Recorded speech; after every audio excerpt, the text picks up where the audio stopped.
ஐயா ஐயாங்கிறாங்க அப்படின்னு சொல்றாரு.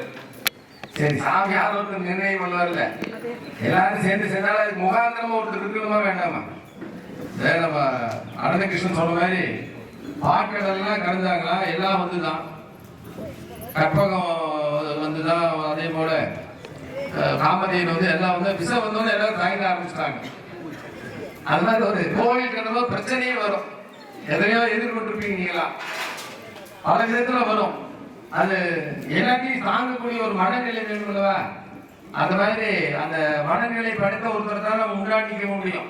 எல்லாத்தையும் தாங்கி அதை எல்லாத்தையும் அனுசரிச்சு போறதுங்கிறது நீங்க ரொம்ப கடினம். ஏன்னா காம குரோத லோப மதம் ஆச்சரியங்கிற மாதிரி எல்லாத்துக்கும் ஆணவம் கண்மம் மாயின்னு நிறைய இருக்கு.